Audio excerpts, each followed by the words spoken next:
Is very unfortunate. हम वक्फन फ़वक्फन इस पे आवाज़ भी उठाते रहे और आपको बताते रहे कि जो गज़ा में इंसानी अलमिया रोज़ पेश आता है, रोज़, जिसमें बच्चे, ख़वातीन, बूढ़े, डॉक्टर्स, टीचर्स और हज़ारों बेगुनाह लोग शहीद होते हैं, उस पर अनफॉर्चुनेटली कोई उस पर रिप्रोचमेंट नहीं हो रही, कोई उसमें सूरत में कमी या चेंज नहीं आया जा रहा। लेकिन हम उम्मीद करते हैं कि वहाँ पे अमन ज़रूर लौटेगा।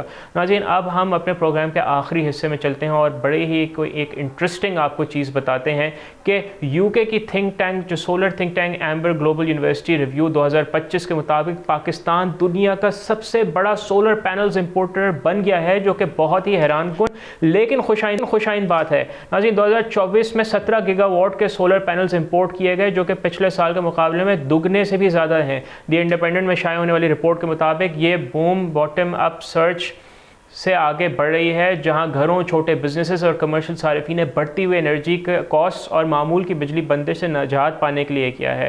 नाज़रीन, रिन्यूएबल्स फर्स्ट के प्रोग्राम डायरेक्टर मोहम्मद मुस्तफ़ा अमजद ने कहा कि ये पाकिस्तान में एनर्जी को समझने के तरीके में एक स्ट्रक्चरल शिफ्ट की निशानदही करता है। उन्होंने मज़ीद ये भी कहा कि सोलर बूम को एक सर्वाइवल रिस्पॉन्स करार दिया है। ये एक ऐसे मुल्क में हो रहा है जहाँ महंगी बिजली अब लोगों की पहुँच से बाहर हो रही है।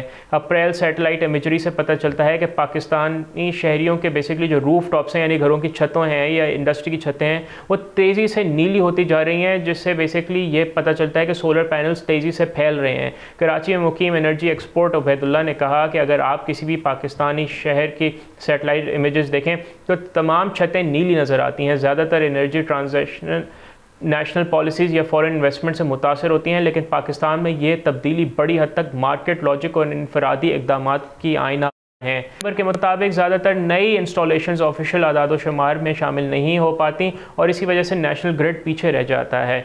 इस सूरत हाल में बैटरी की सनत में भी इजाफा होना मुतवक्का और साथ ही साथ पाकिस्तान में सोलर पैनल मैन्युफैक्चरिंग की बुनियाद भी डालना अब वक्त की अहम ज़रूरत है। ऑब्वियसली नाज़रीन, जिससे मकामी तौर पर रोज़गार में भी इजाफा होगा। जो इस वक्त आप सोलर पैनल्स जिस तादाद में इंपोर्ट करें, अगर हम इसकी लोकल इंडस्ट्रियलाइजेशन पर काम करें या लिथियम बैटरीज की लोकल इंडस्ट्रियलाइजेशन पर काम करें, जो कि अब इस पर बड़ी तेज़ी से काम भी हो रहा है, स्पेशली लिथियम बैटरीज प्रोडक्शन से, तो उसके मज़ीद कॉस्ट भी कम आएंगी। आपको अपना ज़र मुबादला, कीमी ज़र मुबादला आपका बचेगा भी, एंड ऑब्वियसली आपकी लोकल जॉब क्रिएशन भी बहुत ज़्यादा होगी। और नाज़रीन, दुनिया वक्त के साथ साथ रिन्यूएबल एनर्जी सोर्सेज पे जा रहा है, तो Pakistan can even use this opportunity कि वो रिन्यूएबल सोर्सेज या सोलर पैनल की प्रोडक्शन इस लेवल की करे कि वो एक्सपोर्ट करके ज़र मुबादला ना सिर्फ बचाए बल्कि दुनिया से हासिल भी कर सके। तो नाज़रीन, क्लीन एनर्जी एक अच्छी चीज़ है, एंड ऑब्वियसली इस वक्त तकरीबन हर बंदा ही सोलर से इस्तेफ़ादा हासिल कर रहा है पाकिस्तान में बहुत बड़ी तादाद में। और इससे क्योंकि बिजली के बिल्स इतने ज़्यादा हो गए थे कि फिर जब आप बहुत ज़्यादा किसी चीज़ को कर देते हैं तो फिर